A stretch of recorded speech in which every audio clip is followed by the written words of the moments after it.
പട്ടാപ്പകൽ സ്ത്രീകളെയും കുട്ടിയെയും മർദ്ദിച്ച തലസ്ഥാനത്തെ വെള്ളനാട് ശശിക്കെതിരെ CPM-ൽ അതൃപ്തി. അടുത്തിടെ പാർട്ടിയിലേക്ക് എത്തിയ ശശിയെ സംരക്ഷിക്കുന്നതിലും എതിർപ്പ് ശക്തമാണ്. വെള്ളനാട് ശശിയെ CPM-ൽ നിന്ന് പുറത്താക്കണമെന്നും ആവശ്യം ഉയരുന്നുണ്ട്.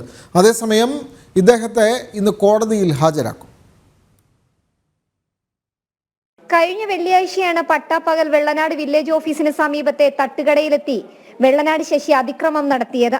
ദൃശ്യങ്ങൾ പകർത്തിയ കുട്ടിയെ മർദ്ദിക്കുകയും ചെയ്തു. സംഭവത്തിന് പിന്നാലെ ഒളിവിൽ പോയ വെള്ളനാട് ശശിയെ പത്തനംതിട്ടയിൽ നിന്ന് പോലീസ് അറസ്റ്റ് ചെയ്തിരുന്നു. തിരുവനന്തപുരത്ത് എത്തിച്ച് മജിസ്ട്രേറ്റിന് മുൻപിൽ ഹാജരാക്കി ശശി ജാമ്യത്തിലിറങ്ങുകയും ചെയ്തു. എന്നാൽ ശശിയെ സംരക്ഷിക്കാൻ ശ്രമം നടത്തിയ CPM തന്നെ ഇപ്പോൾ വെട്ടിലായിരിക്കുകയാണ്. പാർട്ടി പിൻബലത്തിൽ ശശി നടത്തുന്ന വഴിവിട്ട ഇടപാടുകളിൽ CPM-നുള്ളിൽ തന്നെ ചേരിതിരിഞ്ഞിട്ടുണ്ട്. 5 മാസങ്ങൾക്ക് മുൻപ് കോൺഗ്രസ് വിട്ട് CPM പാളയത്തിലെത്തിയ ശശിക്കെതിരെ ഒരു വിഭാഗം ശക്തിയാർജിച്ചിട്ടുണ്ട്.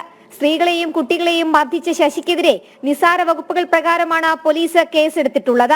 CPM സ്വാധീനമാണ് ഇതിന് പിന്നിലെന്ന വിമർശനവും നിലനിൽക്കെ ശശിയെ സംരക്ഷിക്കേണ്ടെന്നാണ് CPM-ലെ ശശി വിരുദ്ധ പക്ഷത്തിന്റെ അഭിപ്രായം.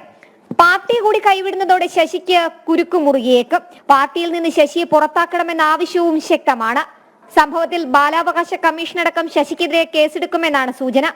അതേസമയം ജാമ്യം ലഭിച്ച വെള്ളനാട് ശശി ഇന്ന് കോടതിയിൽ ഹാജരാകും. ജനം, തിരുവനന്തപുരം.